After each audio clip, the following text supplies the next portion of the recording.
kelompok 5 kelas Biomol 01 yang beranggotakan Alia Nurul Safira, Intania Rohyu Trifani, Jennifer Wijaya, Kansa Rifa Ramadhani, dan Kirena Angela. Kali ini kami akan membahas tentang analisis protein. Analisis protein terdiri atas dua, yaitu analisis kualitatif dan analisis kuantitatif.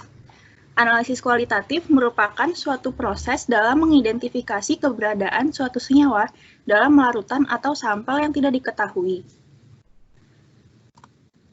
Analisis kualitatif yang pertama adalah analisis struktur asam amino menggunakan NMR.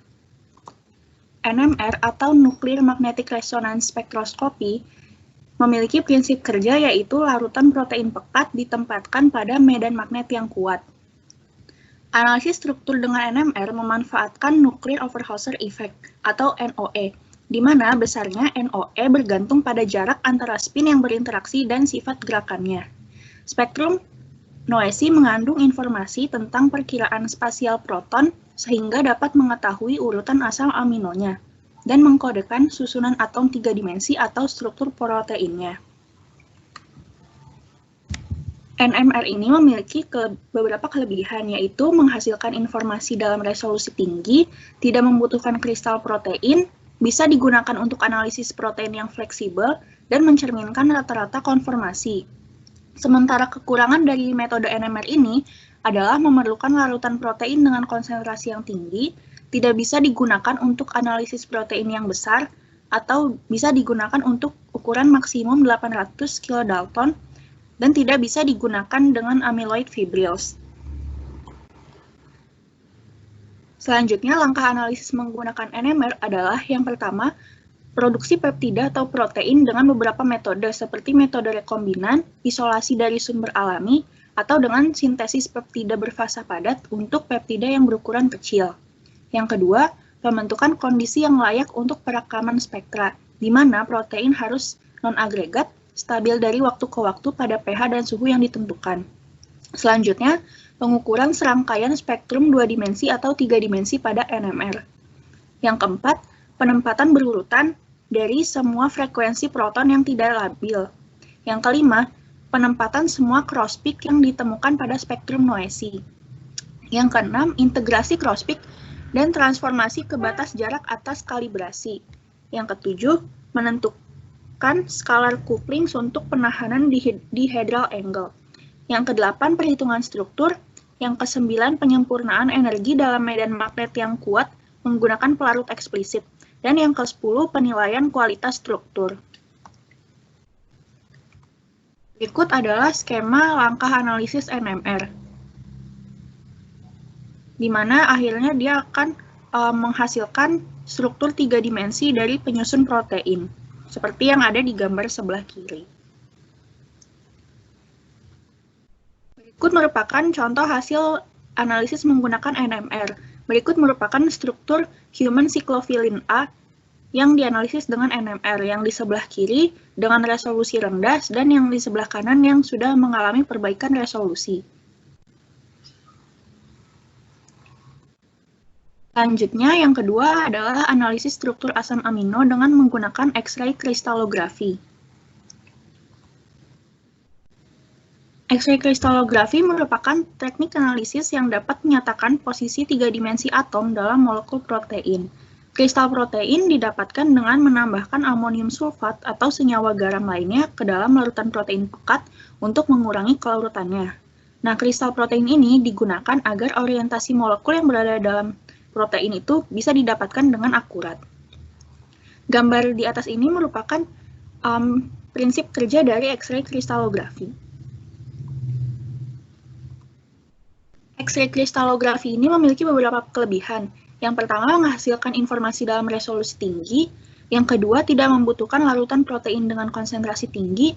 Dan yang ketiga, dapat digunakan untuk analisis protein dengan berat molekul lebih dari 200 kilodalton. Sementara kekurangannya adalah memerlukan kristal protein, tidak bisa digunakan dengan amylofibrils, kontak kristal dapat mendistorsi struktur protein, dan tidak bisa digunakan dengan molekul yang sangat fleksibel. Karena kelebihan dan kekurangan X-ray kristallografi dan NMR ini sejenis, maka mereka sering digunakan bersamaan karena merupakan teknik yang komplementer. Selanjutnya adalah langkah analisis menggunakan X-ray kristalografi.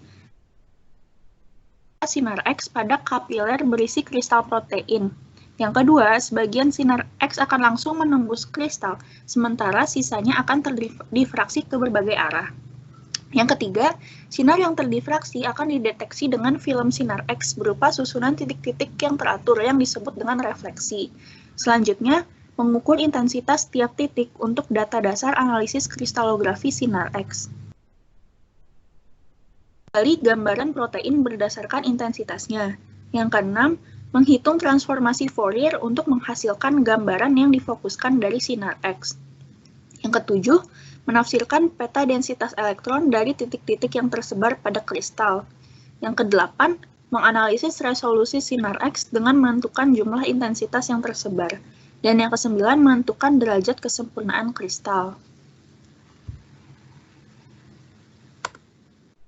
Berikut adalah hasil analisis dengan menggunakan X-ray kristalografi, yaitu struktur human cyclophilin A.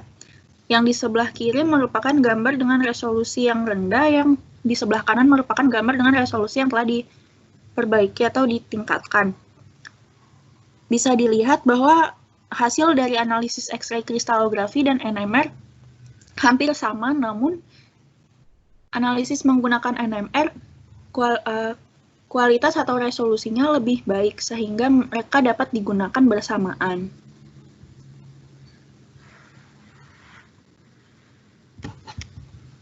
Baik, selanjutnya yaitu kita menganalisis tentang struktur primer dari protein menggunakan amino acid analysis. Next.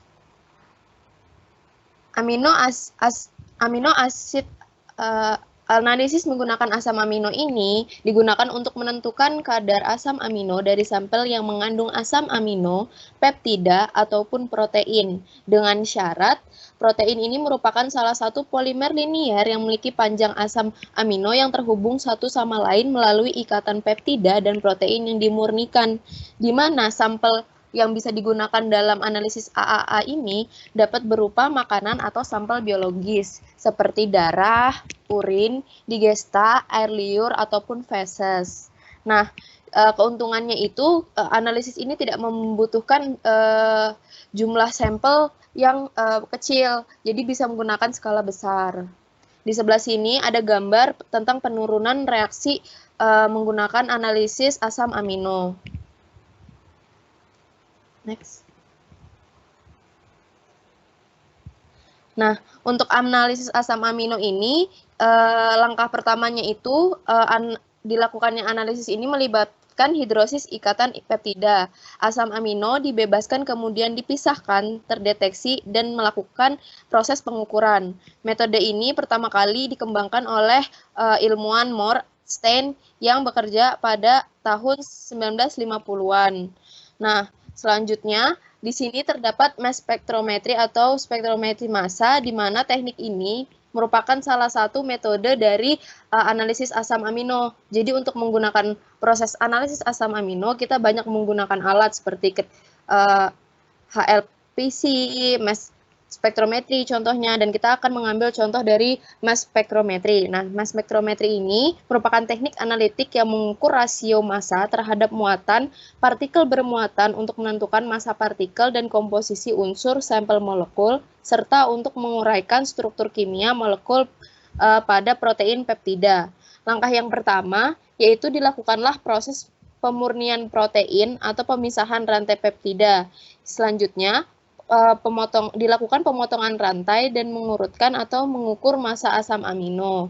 Dan langkah yang ketiga, menggunakan database urutan untuk menyusun ulang urutan asam amino. Akan terdeteksi banyak data sehingga database ini berfungsi untuk mengelompokkan jenis-jenis unsur yang terdeteksi atau yang teranalisis. Nah, pada proses ini, spektrometri massa digunakan untuk bisa juga digunakan untuk mengurutkan atau mengetahui campuran dari protein tersebut. Prinsipnya, ion yang lebih kecil akan lebih mudah terdeteksi dibandingkan dengan ion yang besar karena gerakan partikel unsur dari ion yang memiliki molekul kecil itu lebih mudah dan lebih cepat sehingga lebih sampai kepada detektor yang ada di mass spectrometry. Sehingga waktu untuk terjadinya proses analisis di MS ini membutuhkan waktu yang cepat menggunakan detektor impuls listrik. Next.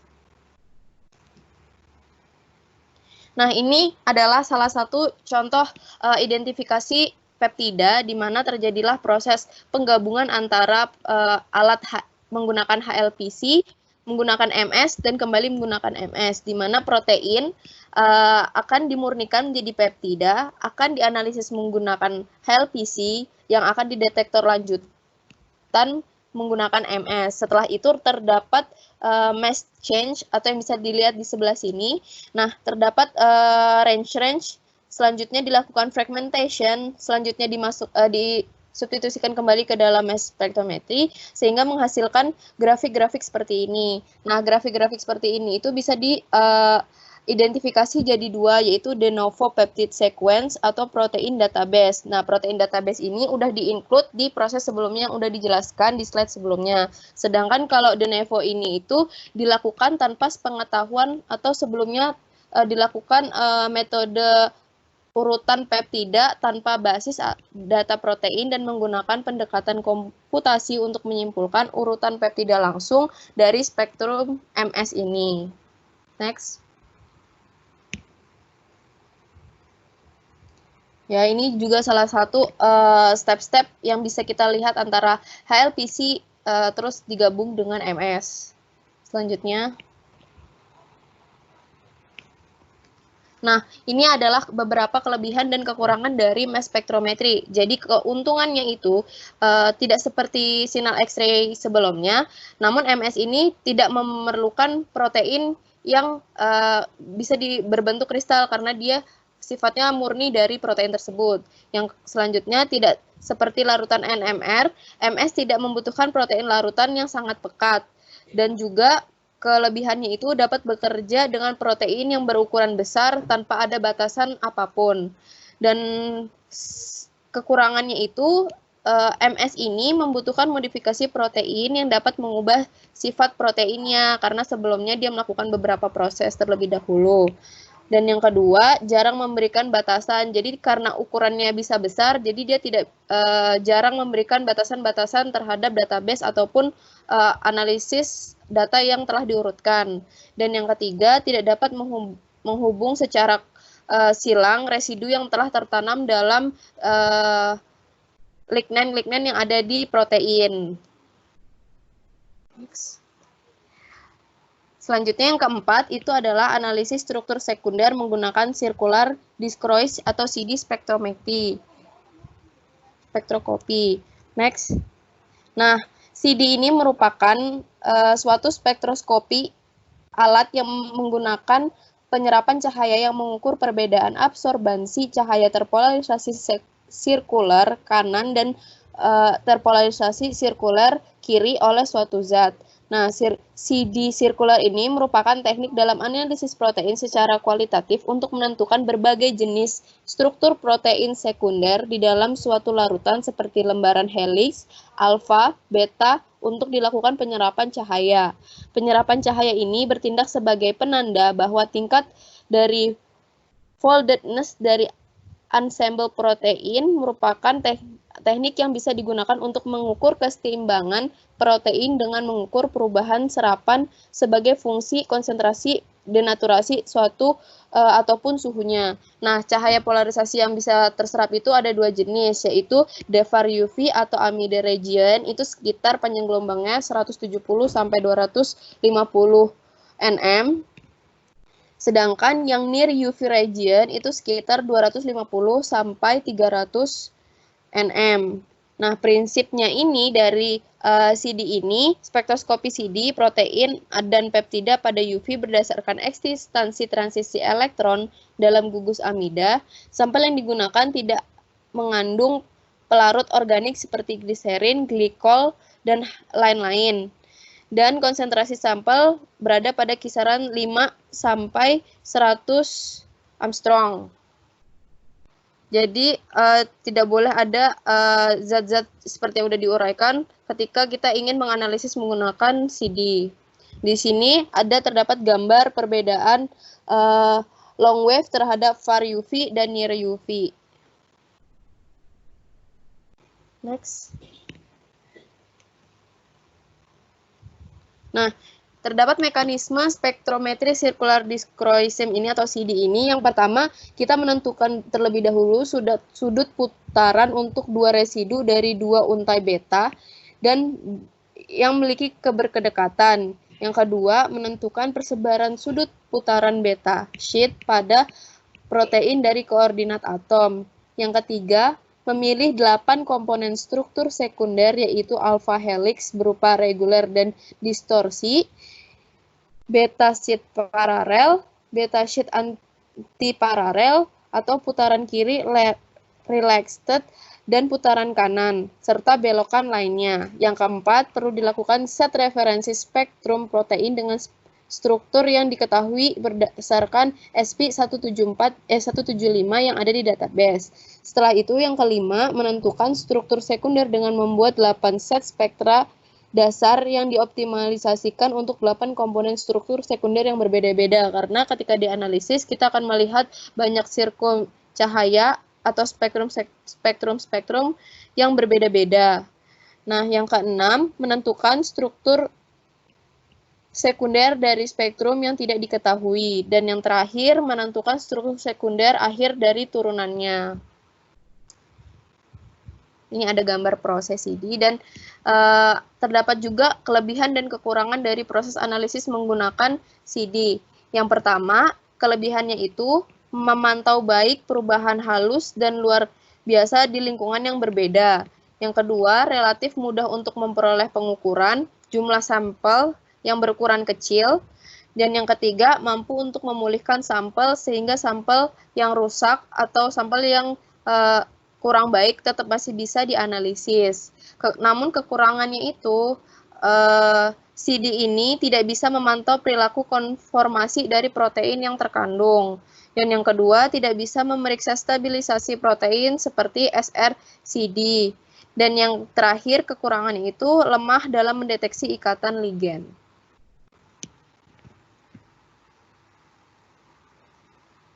Selanjutnya, saya akan menjelaskan mengenai metode SDS-PAGE. Next.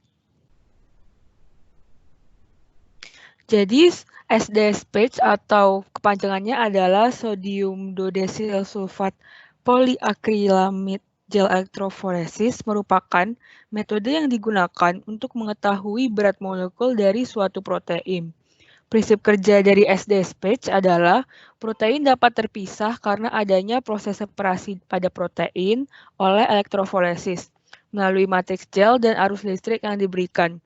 Molekul-molekul protein akan menjadi pita-pita yang masing-masing terdiri atas molekul protein dengan panjang yang sama dan molekul-molekul protein tersebut akan bermigrasi menuju kutub positif atau negatif berdasarkan muatan yang terkandung di dalamnya. Protein dengan molekul yang lebih kecil bermigrasi lebih cepat, sedangkan molekul yang lebih besar akan tertahan akibat pergerakan yang lebih lambat. Pengaruh lain pada laju migrasi adalah berdasarkan struktur dan muatan proteinnya. Next. Pada metode SDS-PAGE terdapat beberapa bahan yang dibutuhkan, yaitu yang pertama adalah SDS atau sodium dodecyl sulfat. SDS ini merupakan deterjen anionik yang ketika dilarutkan molekulnya akan memiliki muatan negatif dalam range pH yang luas.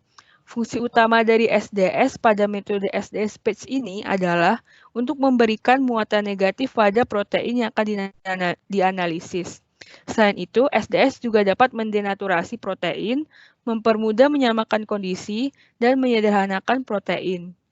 Selanjutnya, dibutuhkan beta-mersaptoetanol yang dapat memutus ikatan disulfat pada struktur protein. Nah, SDS dengan beta-mersaptoetanol ini akan bekerja sama untuk mendenaturasi protein. Selanjutnya ada gel akrilamida yang dibutuhkan untuk mencegah difusi akibat timbulnya panas pada arus listrik. Selain itu, gel akrilamida dimanfaatkan untuk memisahkan molekul protein yang lebih kecil. Pada proses pembuatan gel, akrilamida akan berpolimerisasi secara spontan jika tidak ada oksigen.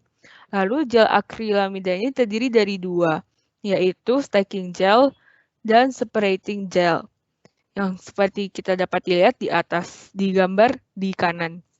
Di atas itu terdapat stacking gel, di bawah terdapat separating gel atau resolving gel.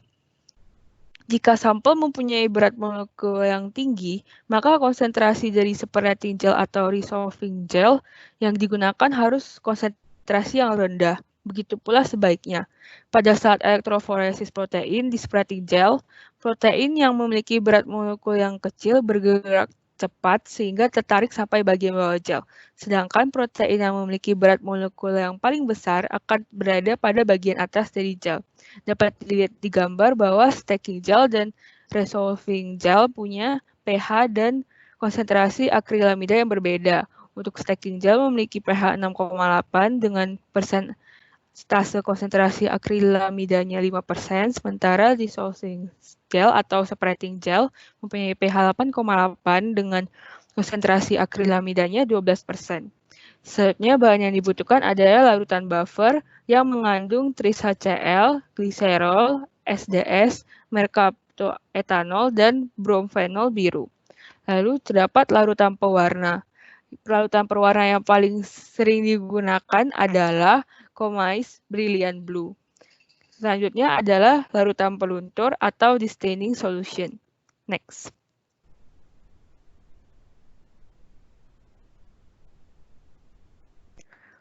Mekanisme dari SDS batch ini yang pertama adalah diperlukan untuk melakukan preparasi sampel sehingga protein dapat mengalami denaturasi. Sampel dapat didenaturasi dengan cara melarutkan ke dalam SDS dan beta-mersaptoetanol, sehingga protein dapat bermuatan negatif dan ikatan disulfidanya terputus. Selanjutnya, sampel dilarutkan ke dalam sampel buffer yang mengandung tris-HCl, gliserol, SDS, mercaptoetanol, dan bromfenol biru, dan dipanaskan pada suhu 100 derajat Celcius selama 5 menit. Lalu, sampel dimasukkan ke dalam sumuran yang mengandung gel pemisah atau separating gel dan gel penahan atau stacking gel. Kit protein yang digunakan sebagai protein marker dengan berat molekul 4,6 sampai 180 kilodalton. Lalu dilakukan elektroforesis dengan 2 kali proses menggunakan 30 volt selama 30 menit dan 100 volt selama 90 menit. Selanjutnya, gel direndam dalam fixing buzzer selama 30 menit, dilanjutkan dengan perendaman dalam larutan pewarna atau straining solution. Yang biasa digunakan adalah Comais Brilliant Blue dengan lama waktu perendaman adalah 30 menit. Selanjutnya, diberikan larutan peluntur atau distaining solution sampai terlihat jelas pita protein di permukaan gel. Nah, berat molekul protein ini ditentukan dengan memasukkan jarak migrasi ke dalam persamaan regresi linear standard maker. Dengan mengetahui berat molekul dari suatu protein, maka kita dapat mengetahui jenis dari protein tersebut. Next. Selanjutnya, kita akan membahas mengenai analisis kuantitatif. Analisis kuantitatif merupakan suatu proses yang bertujuan untuk dapat mengetahui kadar suatu senyawa dalam sampel dapat berupa satuan mol maupun persentase dalam gram. Next. Analisis kuantitatif pertama adalah metode Geldahl. Next. Penetapan kadar protein dengan metode Geldahl merupakan metode tidak langsung, yaitu melalui penetapan kadar nitrogen atau N dalam bahan yang disebut juga dengan protein kasar.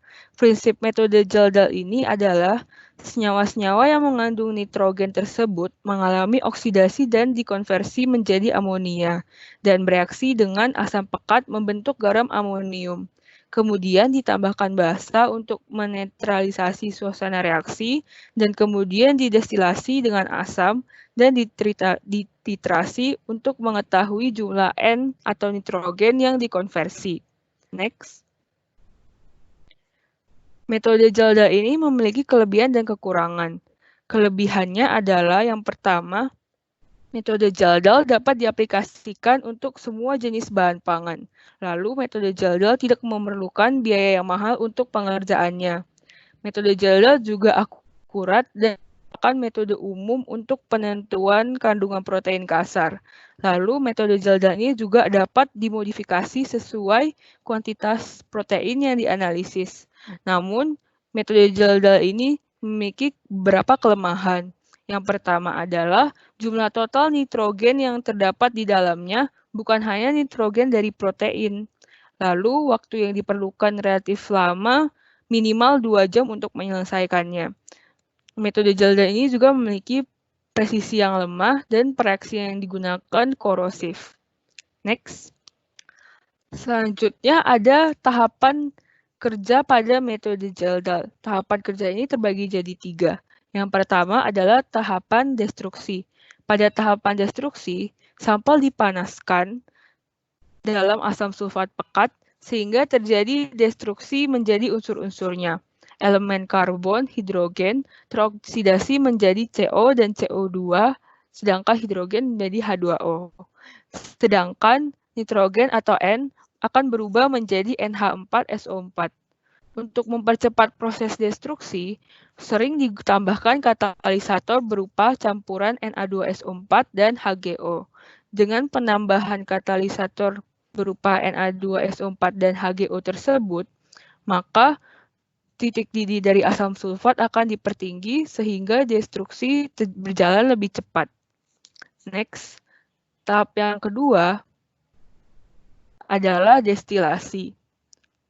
Pada tahap destilasi, amonium sulfat dipecah menjadi amonia atau NH3 dengan penambahan NaOH sampai menjadi alkalis atau basa dan dipanaskan. Agar selama destilasi tidak terjadi superheating ataupun pemercikan cairan atau timbulnya gelembung gas yang besar, maka dapat ditambahkan logam zinc atau Zn. Amonia yang dibebaskan selanjutnya akan ditangkap oleh larutan asam standar yang dipakai dalam jumlah berlebihan. Agar kontak antara asam dan amonia lebih baik, maka diusahakan ujung tabung destilasi tercelup sedalam mungkin dalam asam, seperti yang kita dapat dilihat di gambar di sebelah kanan. Next, untuk tahap ketiga adalah tahap titrasi. Larutan asam pada penampungan destilat yang akan digunakan adalah larutan standar asam kuat seperti asam sulfat atau larutan asam borat. Jika dipakai larutan asam kuat standar, maka titrasi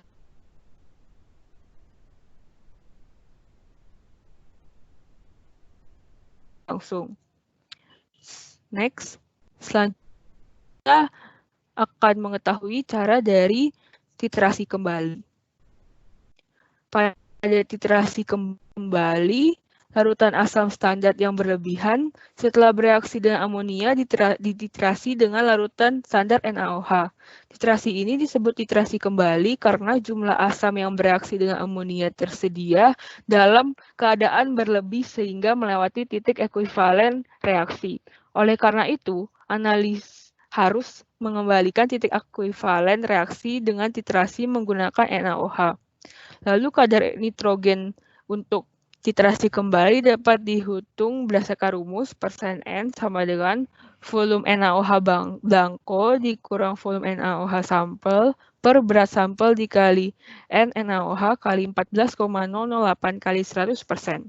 Selanjutnya, untuk metode titrasi tidak langsung, next.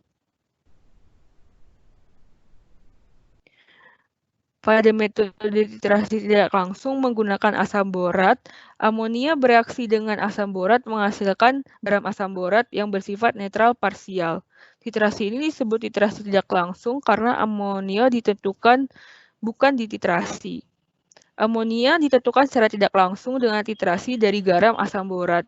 Nah, kadar nitrogen dalam sampel dapat dihitung dengan rumus persen N sama dengan volume HCl sampel dikurang volume HCl blanco per berat sampel dikali NaOH kali 14,008 kali 100%. Selanjutnya, setelah diperoleh persen N, kita dapat menghitung kadar protein dengan mengalihkan dengan suatu faktor.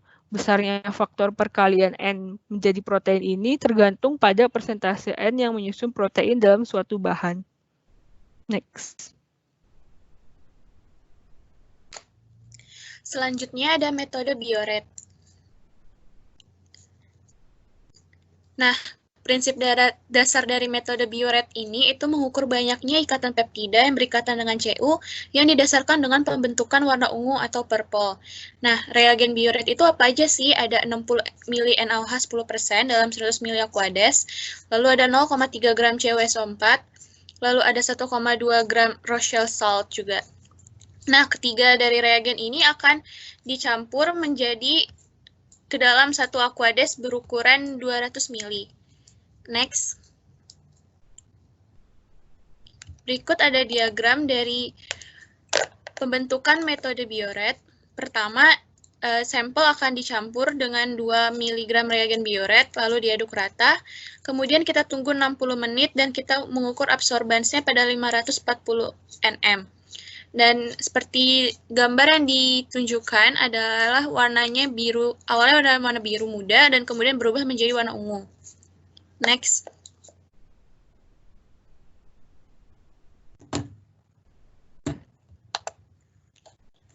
Lalu untuk prinsip kerjanya, untuk sampel padat, itu diawali dengan penghancuran dan penambahan air, lalu yang kemudian disaring, lalu kedua ada disentrifuge, dan ketiga endapan sebagai sampel. Lalu untuk sampel cairnya, itu dia keruh dan jernih, dan sampel keruh juga harus disaring atau disentrifuge dulu untuk menghasilkan sampel jernih yang tanpa endapan. Next. Untuk persiapan sampel, pertama kita menimbang ekstraknya. Ekstrak dimasukkan ke dalam tabung reaksi, kemudian ditambahkan air sampai volume total menjadi 1 mili, lalu kita tambahkan 1 mili TCA atau trichloroacetic acid 10% agar protein terdenaturasi. Kemudian sentrifusa 3000 rpm 10 menit sampai protein yang terdenaturasi mengendap dan supernatannya dibuang atau disebut dengan proses dekantasi. Keempat, ke dalam endapan tambahkan 2 mili etil ether, campur merata, lalu sentrifuge kembali untuk menghilangkan residu TCA. Lalu kita membiarkan sampel tersebut untuk mengering pada suhu kamar. Selanjutnya ada ke dalam endapan kering ditambahkan air 4 mili dan campur merata, yang ini akan menjadi sampel, dan tambahkan 6 mili pereaksi Biuret. Alkali dalam pereaksi ini akan melakukan endapan yang tersisa. Kemudian 0,1 sampai 1 mili sampel dipipet tepat dimasukkan ke dalam tabung reaksi. Kemudian diperlakukan seperti penetapan standar. Next. Ada keunggulan dan kelemahan dari metode Biuret. Keunggulannya lebih murah jika dibandingkan dengan metode Gildahl, lalu sangat spesifik terhadap protein karena dia bereaksi dengan ikatan peptida dan tidak mendeteksi N dari komponen non-protein. Sedangkan untuk kelemahannya adalah absorbansi dapat dipengaruhi oleh adanya pigmen. Lalu tingginya konsentrasi garam amonium dapat mempengaruhi reaksi. Kemudian warna yang terbentuk berbeda pada protein yang berbeda pula juga. Contohnya gelatin memberi warna pinkish purple. Selanjutnya ada metode Lowry. Nah, prinsip dasar dari metode Lowry ini adalah menggabungkan metode Biuret, yaitu mereaksikan ion Cu dengan ikatan peptida dengan reagen Folin Kiakalte yang kemudian bereaksi dengan residu tirosin dan triptofan yang terkandung dalam protein produk pangan membentuk warna biru. Berikut ada contohnya. Next. Berikut adalah diagram dari metode Lowry. Pertama, dengan protein yang mengandung ikatan peptida ditambahkan dengan Cu2+, lalu hasilnya akan menjadi protein Cu kompleks dan ditambahkan dengan reagen Folin dan akan menghasilkan warna biru. Itu dibaca pada gelombang 620 nm. Next. Nah, untuk keunggulan dan kelemahan dari metode Lowry ini sendiri, Keunggulannya itu dia sangat sensitif atau 50-100 kali lebih sensitif dibanding bioret. Dia juga tidak terpengaruh adanya kekeruhan sampel, sangat spesifik dan sederhana dan cepat. Proses menggunakan waktu 1-1,5 jam. Untuk kelemahan, variasi warna yang lebih beragam dibanding bioret pada protein yang berbeda. Lalu intensitas warna tidak selalu dibanding dengan kadar protein. Reaksi juga dapat dipengaruhi oleh sukrosa, lemak, monosakarida, bifosfat, amonium sulfat, dan komponen sulfihidril. Next. Ada metode titrasi formol. Prinsip dasar dari metode titrasi formol ini adalah larutan protein dinetralkan dengan bahasa, yaitu NaOH, lalu ditambahkan dengan formalin akan membentuk dimetilol. Dengan terbentuknya dimetilol ini, berarti gugus aminonya sudah terikat dan tidak mempengaruhi reaksi antara asam dengan basa NaOH, sehingga akhir tritasi dapat diakhiri dengan tepat. Indikator yang digunakan adalah indikator PP, dan akhir tritasi bila tepat terjadi perubahan warna menjadi merah muda yang tidak hilang dalam 30 detik. Next, keunggulan dan kelemahan dari metode titrasi formol ini adalah keunggulannya hanya tepat digunakan untuk menentukan suatu proses terjadinya pemecahan. Lalu murah, cepat, dan tidak memerlukan keahlian khusus. Reagensianya ini udah sering dijumpai dan mudah untuk didapatkan. Selain itu juga titrasinya menggunakan titrasi asam basa. Lalu kelemahannya adalah kurang tepat untuk menentukan jenis protein tertentu. Selanjutnya ada metode turbidimetri. Next. Jadi pada tahun 1984 ada sebuah survei yang dilakukan oleh College of American Pathologists, dan survei itu menunjukkan bahwa lebih dari 60% laboratorium itu menggunakan metode turbidimetri dalam menganalisis kuantitas protein, terutama pada air seni ataupun cairan cerebrospinal. Nah, turbidimetri ini itu merujuk pada sifat spektral dispersi yang khas, serta rasio cahaya yang dipantulkan terhadap insiden cahaya pada dispersi. Metode turbidimetri ini, prinsip dasarnya itu, jadi konsentrasi dari zat yang diukur dengan metode turbidimetri, itu dapat terukur berdasarkan intensitas cahaya yang dipantulkan oleh suspensinya. Turbiditas yang dihasilkan ketika protein dicampurkan dengan endapan protein umum dalam konsentrasi rendah, itu dapat dijadikan sebagai indeks konsentrasi protein. Kemudian kalau sampel yang akan diukur itu harus mengandung protein sebanyak 0,5 sampai 1,5 mg protein per mililiter dengan volume sesuai yang dikehendaki. Next. Terdapat 3 prosedur paling umum dalam metode turbiditas, yakni yang pertama itu 1 ml dari sampel protein dicampurkan dengan 4 ml dari 1,25% asam trikloroasetat. Yang kedua, 1 ml dari sampel protein itu dicampurkan dengan 4 ml dari 0,75% kalium ferrosianida dan ditambahkan 1 tetes asam asetat glasial. Nah, yang ketiga itu 1 ml dari sampel protein dicampur dengan 4 ml dari 2,5% asam sulfosalisilat. Turbiditas maksimum itu akan didapatkan 10 menit setelah pencampuran dan dapat diukur menggunakan spektrofotometri pada panjang gelombang 600 meter mikron. Kemudian dari sebuah percobaan itu didapatkan bahwa turbiditas yang terbentuk dari asam sulfosilat atau asam potasium ferrosianida asetik itu lebih stabil dibandingkan dengan turbiditas dari asam trikloroasetat. Next. Metode turbidimetri ini itu memiliki keunggulan dan kelemahan. Keunggulannya itu prosedurnya sangat sederhana. Kemudian waktu yang dibutuhkan untuk menganalisis protein dengan metode turbidimetri ini itu lebih singkat. Kemudian metode ini tuh juga mudah digunakan. Kelemahannya, metode turbidimetri itu tidak dapat membedakan antara protein dengan senyawa asam yang tidak larut seperti asam nukleat. Next. Selanjutnya ada metode spektrofotometri UV. Next. Alat utama dari spektrofotometri UV ini itu adalah spektrofotometri UV dengan lampu hidrogen yang terpilih dan kuvet beserta kuarsanya untuk ukuran kurang dari 215 nm. Nah, metode yang kemudian prinsip dasar dari metode spektrofotometri UV ini itu Pengukuran absorbansi atau transmisi radiasi di daerah ultraviolet itu dapat digunakan untuk analisis kualitatif dan kualitatif senyawa kimia. Absorpsi dari senyawa tersebut melibatkan dua tahap. Pada tahap pertama, eksitasi senyawa dilibatkan dengan penyerapan foton dengan masa hidup terbatas. Sementara itu, untuk tahap kedua berupa relaksasi dengan mengkonversi senyawa yang tereksitasi menjadi spesies baru dengan reaksi fotokimia. Absorpsi pada daerah UV itu menyebabkan terjadinya eksitasi ikatan elektron, sehingga puncak absorpsi dapat dikorelasikan dengan ikatan elektron yang terdapat pada senyawa. Dengan ini, metode spektrofotometri UV itu banyak digunakan untuk mengkarakterisasi gugus fungsi suatu molekul maupun untuk analisis kuantitatifnya. Next. Metode yang memanfaatkan absorpsi sinar UV ini dapat dibedakan menjadi dua, yakni absorbansi ultraviolet dekat dan absorbansi ultraviolet jauh. Pada absorbansi ultraviolet dekat itu pengukuran banyaknya jumlah protein yang terkandung dalam larutan itu dapat dilakukan dengan menggunakan sebuah spektrofotometer. Nah, absorbansi pada ultraviolet yang dekat pada protein itu bergantung pada kandungan tirosin dan kandungan triptopannya. Nah, keunggulan dari absorbansi ultraviolet dekat itu kesederhanaan metodenya serta sampelnya yang dapat diperoleh kembali. Kemudian kekurangannya itu ada interferensi dari kromofor lain dan nilai penyerapan spesifik untuk protein tertentu itu harus ditentukan.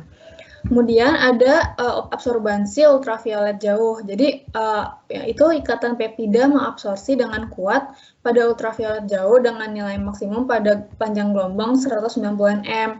Nah, absorbansi protein yang kuat pada panjang gelombang tersebut menyebabkan metode ini itu banyak digunakan untuk analisis protein. Namun pada kenyataannya itu terdapat kesulitan karena absorpsi yang disebabkan oleh oksigen, kemudian output terendah spektrofotometer konvensional itu menjadi pengaruh. Nah, pada panjang gelombang tersebut. Nah, oleh karena itu pengukuran itu biasanya juga ditetapkan pada panjang gelombang 205 nm. Kemudian sama seperti metode pada ultraviolet dekat, metode ultraviolet jauh ini itu juga dipengaruhi oleh berbagai rantai samping. Keunggulan dari absorbansi ultraviolet jauh itu kemudahan metodenya serta sensitivitasnya yang baik. Kemudian sedangkan kekurangannya itu perlunya kalibrasi spektrofotometer yang akurat dan banyak buffer dan komponen lain yang menyerap dengan kuat di wilayah ini. Next. Berikut adalah mekanisme dari absorbansi ultraviolet dekat. Yang pertama, itu mempersiapkan spektrofotometer yang dapat bekerja dengan baik, dan larutan yang mengandung protein harus diencerkan dalam buffer pada konsentrasi tertentu dalam range yang akurat untuk alat. Yang kedua, itu mengukur absorbansi protein pada panjang gelombang 280 nm dengan kurvet yang sudah terisi dalam larutan sampel. Yang ketiga, nilai yang diperoleh akan tergantung pada panjang lintasan kuvet. Jika ukuran kuvetnya tidak 1 cm, maka perlu dilakukan penyesuaian dengan faktor yang sesuai. Kemudian hasil yang diperoleh berkaitan dengan hukum Lambert-Beard yang menyatakan seperti persamaan berikut, di mana epsilon itu merupakan koefisien kepunahan, C itu konsentrasi dalam mol per liter, dan L itu panjang jalur optik dalam sentimeter. Oleh karena itu, kalau misalnya epsilonnya sudah diketahui, pengukuran A ini itu dapat memberikan konsentrasi langsung. Yang keempat, kuantitas sesungguhnya dari protein ini harus ditentukan menggunakan suatu metode absolut seperti dihitung dari komposisi asam aminonya. Kemudian absorbansi UV untuk suatu protein itu dihitung dengan menggunakan sebagai rumus berikut, di mana NW itu NW, NY sama NC itu adalah residu dari tirosin, triptopan, sama sistein. Dalam polipeptida massa M dan sedangkan 5690, 1280 dan 120 itu koefisien kepunahan masing-masing untuk residu tersebut. Next. Selanjutnya ada mekanisme dari absorbansi ultraviolet jauh. Jadi yang pertama itu larutan protein diencerkan dengan natrium klorida. sampai absorbansi pada 215 nm adalah kurang dari 1,5. Kemudian sebagai alternatif, sampel diencerkan dalam buffer non-penyerap UV lainnya seperti 0,1 m K2SO4 yang mengandung 5 mm buffer kalium fosfat yang disesuaikan dengan pH 7. Yang ketiga, absorbansi itu diukur pada panjang gelombang sesuai antara 210, 205, 225, atau 215 nm. Itu tergantung sesuai formula apa yang digunakan. Dengan sampel proteinnya sudah terisi dalam kuvet. Dan keempat, larutan berisi protein yang mengabsorpsi pada panjang gelombang 205 nm ini itu untuk 1 mg per mili dapat diukur menggunakan persamaan yang diusulkan oleh Scopes sebagai berikut. Next. Sekian presentasi mengenai analisis protein dari kelompok kami. Jika ada pertanyaan maupun masukan, silakan ditulis di kolom komentar. Terima kasih.